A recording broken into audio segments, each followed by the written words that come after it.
নমস্কার। সঞ্চয় কাদের হবে বা ঝুঁকিমূলক ইনভেস্টমেন্ট কাদের জন্য প্রযোজ্য?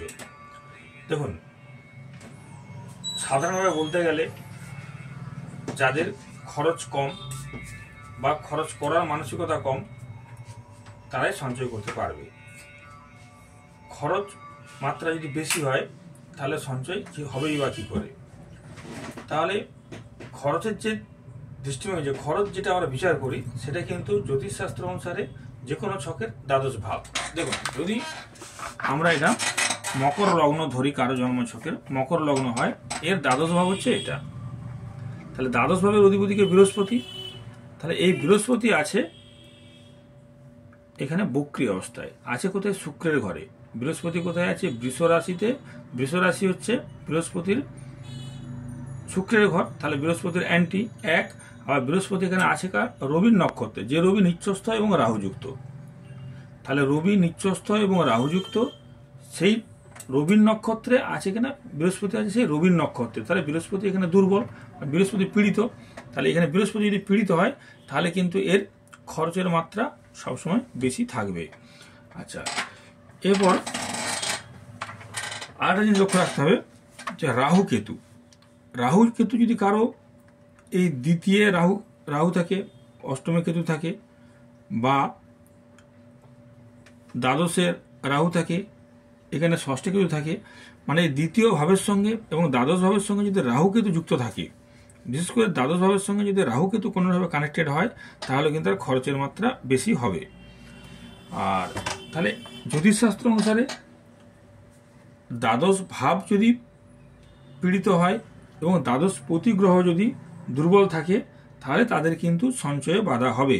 যে কোনো ছকের দ্বাদশ প্রতিগ্রহ, এর ক্ষেত্রে বৃহস্পতি, এবং দ্বাদশ ভাব যদি দুর্বল হয় তাহলে সেই ব্যক্তির খরচের মাত্রা একটু বেশি হবে, সে চট করে পয়সা রাখতে পারবে না। আর সবার উপরে মনে রাখতে হবে যে সঞ্চয় করার কিন্তু মানসিকতাও থাকা যায়, এবং সঞ্চয় তখনই হবে যদি টাকা উপার্জন হয়। তাহলে টাকা উপার্জন কোথা থেকে হয়? দ্বিতীয় ভাব। তাহলে আমরা দ্বিতীয় ভাব থেকে কি দেখবো যে টাকা উপার্জন হবে কি হবে না। দ্বিতীয় ভাব ভাবপতি বলবে যে টাকা উপার্জন হবে কি হবে না। তাহলে উপার্জন না থাকলে তাহলে সঞ্চয় হবে না। কাজেই তাহলে এক্ষেত্রে সঞ্চয়ের ক্ষেত্রে বা ঝুঁকিমূলক ইনভেস্টমেন্টের ক্ষেত্রে আমাকে দ্বিতীয় ভাবও বিচার করতে হবে। তাহলে কি ভাব আসলো? দ্বিতীয় ভাব আসলো এবং দ্বাদশ ভাব আসলো। তো যাদের এই দ্বিতীয় দ্বাদশ ভাব পীড়িত বা দুর্বল থাকবে তারা ব্যাংক বা পোস্ট অফিসে তাদের টাকা রাখাই কিন্তু ভালো। কারণ ব্যাংক পোস্ট অফিসে বিনিয়োগ করলে সেখানে টাকা কিন্তু বিফলে যাবে না, গ্যারেন্টি আছে। আর এবারে দেখতে হবে যেমন ধরুন এই দ্বিতীয় ভাবে এর দ্বিতীয়পতি হচ্ছে শনি, সে চন্দ্রের সঙ্গে শনিচন্দ্রের বীজযোগ করে বসে আছে, এবং এদিকে দ্বাদশপতি বৃহস্পতি, সেও বক্রী এবং শুক্রের ঘরে। তাহলে এইখানে দ্বিতীয় ভাব যদি এই দ্বিতীয় বা দ্বাদশের সঙ্গে যদি শনি যুক্ত থাকে তাহলে কি হবে? তাহলে এই ব্যক্তি টাকা ইনভেস্ট করে কিন্তু হতাশায় ভুগবে, কারণ শনি হচ্ছে হতাশার কারক গ্রহ। তাহলে এই শনি যখন শুভ নয়, শনিচন্দ্রের বীজযোগ করে বসে আছে এবং নাশস্থ আছে, তাহলে এই কিন্তু টাকা পয়সা ইনভেস্ট করলে এই কিন্তু শনির কারণে সে হতাশায় ভুগবে। হয়তো সে ব্যাংক পোস্ট অফিসে ইনভেস্ট করলো, তাহলে ব্যাংক পোস্ট অফিসে ইনভেস্ট করা ইনভেস্টটা গ্যারেন্টিযুক্ত হলো, কিন্তু পয়সাটা সে কম পেলো, সেই কারণে কিন্তু সে হতাশায় ভুগবে। অর্থাৎ কিন্তু কম লাভ হওয়ার জন্য তার মধ্যে মানসিক কষ্ট কিন্তু থাকবে। এরপর এইসব ছকের ক্ষেত্রে কিন্তু অবশ্যই পোস্ট অফিস ও ব্যাংকে টাকা রাখা কিন্তু বুদ্ধিমানের কাজ। রাশিচক্রের দ্বাদশ প্রতিগ্রহ যদি পীড়িত হয় এবং যদি প্রতিকূল হয় তাহলে বেহিসাবি বিনিয়োগ বা ঝুঁকিমূলক ইনভেস্টের ক্ষেত্রে কিন্তু তার রিস্ক আছেই, যদি দ্বাদশপতি বা দ্বাদশ ভাবটি দুর্বল থাকে।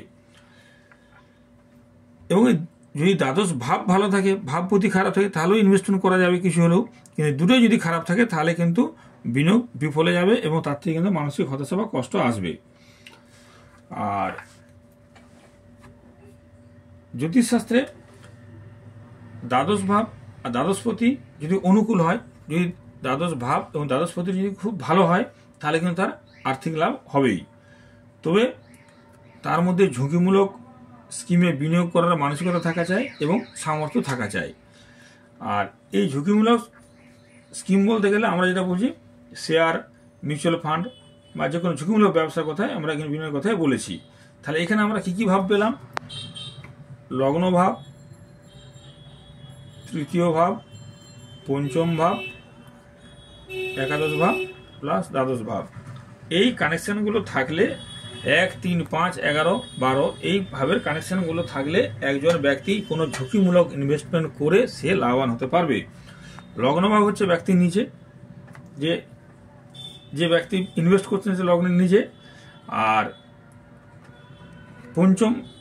পঞ্চম ভাব হলো ঝুঁকিমূলক ইনভেস্টমেন্ট, লগ্ন ভাব নিজে, পঞ্চম ভাব হচ্ছে ঝুঁকিমূলক ইনভেস্টমেন্ট।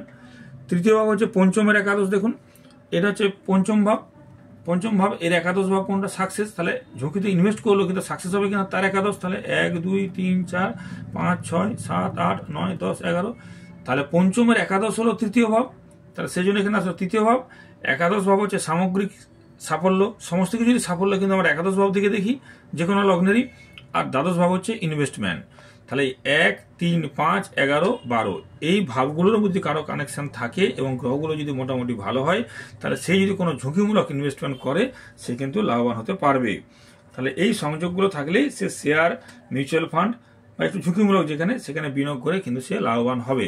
এইভাবে আমরা জ্যোতিষশাস্ত্র অনুযায়ী বিচার করে দেখি যে কার কোথায় ইনভেস্টমেন্ট করা ভালো।